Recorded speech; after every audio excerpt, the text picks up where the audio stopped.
একদমই আনপ্ল্যান্ড একটা ভিডিও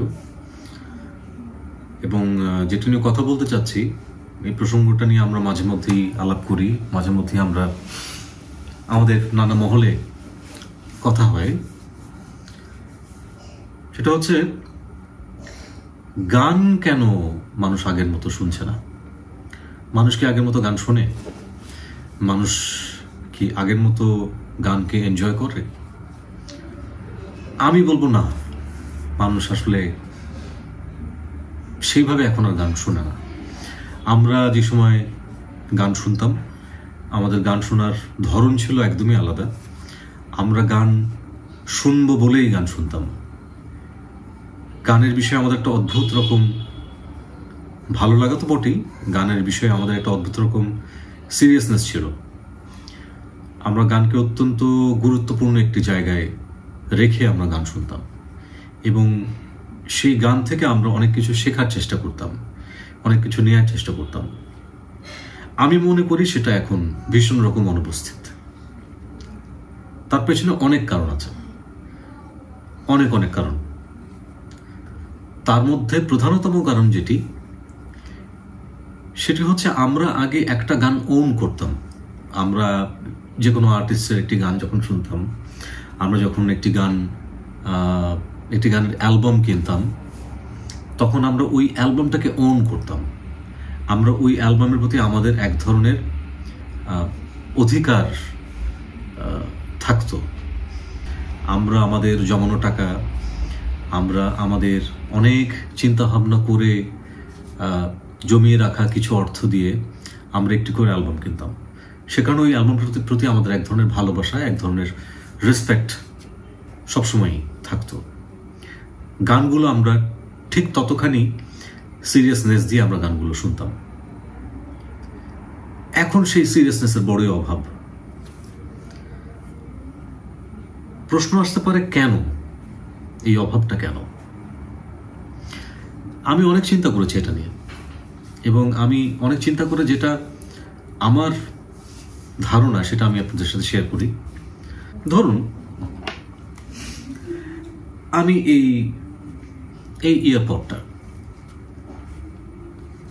এটা তো আমাকে কিনতে হয়েছে। আমি একটা দোকানে গেছি, আমি সেখানে গিয়ে আমি এর জন্য একটা নির্দিষ্ট পরিমাণ অর্থ দিয়েছি এবং অর্থ দিয়ে আমি এই জিনিসটা আমার করে নিয়েছি। সুতরাং এটা এখন থেকে আমার, এখানে কেউ ভাগ বসাতে পারবে না।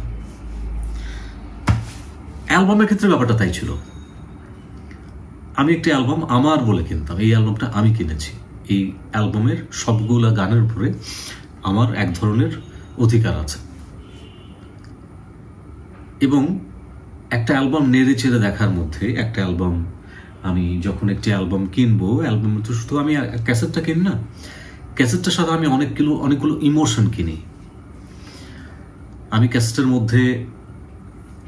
ভেতরে থাকা যেই ক্যাসেটটি, তার যে ফিতাটি, তার যে মেকানিজমগুলো, ক্যাসেটের যে কাভারের মধ্যে লেখা, সেই লেখার মধ্যে অনেক বিস্তারিত অনেক ইনফরমেশন থাকে। কে কি কাজ করেছিল সেই অ্যালবামে, কার কি ভূমিকা ছিল, সেই অ্যালবামে কে গান লিখেছেন বা কে শুরু করেছেন, কে গিটার বাজিয়েছেন, সাউন্ড কে করেছেন, কাভার ডিজাইনটি কার করা ছিল, সব ইনফরমেশন থাকতো। তো সেই সমস্ত ইনফরমেশনগুলো আমরা খুব আগ্রহ নিয়ে পড়তাম, আমরা খুব আগ্রহ নিয়ে সেগুলো জানতাম। আপনাদের নিশ্চয়ই অনেকেরই মনে আছে যে অ্যালবাম কাভারে লেখা নামগুলোর সাথে কিন্তু বেশ কিছু নাম আছে যে নামগুলোর সাথে আমরা পরিচিত হয়ে যেতাম। তাকে হয়তো ব্যক্তিগতভাবে চিনিও না, তাকে কখনো দেখিও নি, হয়তো কখনো দেখবও না, কিন্তু সেই মানুষগুলোকে কিন্তু আমরা নামে চিনতাম। তার মূল কারণটা কি?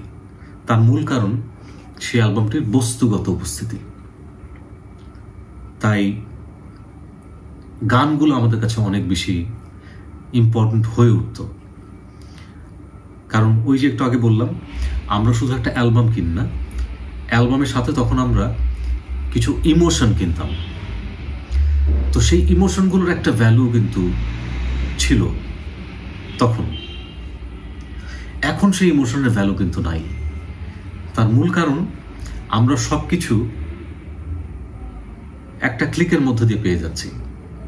আমার কোনো গান শুনতে ইচ্ছে হলো, আমি একটি ব্রাউজার খুললাম বা আমি কোনো একটা অ্যাপ্লিকেশনে গেলাম, সেখানে গিয়ে আমি টাইপ করে আমি সেই গানটা শুনে ফেললাম। আমার সেই অ্যালবামটা, সেই গানটা শোনার জন্য আমার কষ্ট করে একটি অডিও ক্যাসেটের দোকানে যাওয়া, খুঁজে খুঁজে গানটা বের করা, খুঁজে খুঁজে পছন্দের অ্যালবামটি বের করা, এই যে একটা অ্যাডভেঞ্চার ছিল, অ্যাডভেঞ্চারটা কিন্তু এখন খুবই অনুপস্থিত। অ্যাডভেঞ্চার একটা মানুষকে কিন্তু অনেক বেশি অনুসন্ধিৎস করে, যেটা এখন আমরা একদমই তার অনুপস্থিতি দেখতে পাই। গানগুলো সে কারণে আসলে ওই পার্সোনাল জায়গায় হিট করে না। আমরা একটা গান শুনি, শুনে কিছুক্ষণ শুনলাম, শুনে আমরা গান থেকে বের হয়ে যাই, এবং মন দিয়ে আমরা কতটুকু গান শুনি সেটাও কিন্তু একটা অনেক বড় প্রশ্ন। তাই আমার কাছে মনে হয় মূল কারণ দুটো। একটি হচ্ছে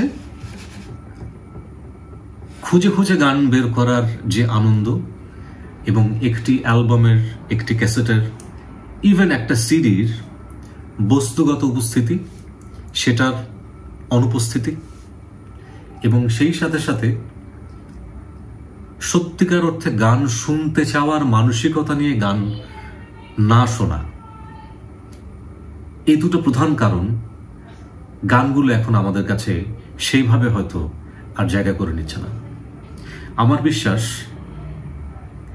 আমরা যদি আবার সেই ফিজিক্যাল অ্যালবামের দিকে ফেরত যেতে পারি, আমরা যদি আবার সেই খুঁজে খুঁজে অ্যালবাম বের করা, অ্যালবাম সংগ্রহ করা, একটা রেকর্ড বা একটা ক্যাসেট বা একটা সিডি যদি সংগ্রহ করার অ্যাটিটিউড নিয়ে আবার গান শুনতে পারি, তাহলে আমার মনে হয় আবার গানগুলো আমাদের সেই ভালোবাসার জায়গা, সেই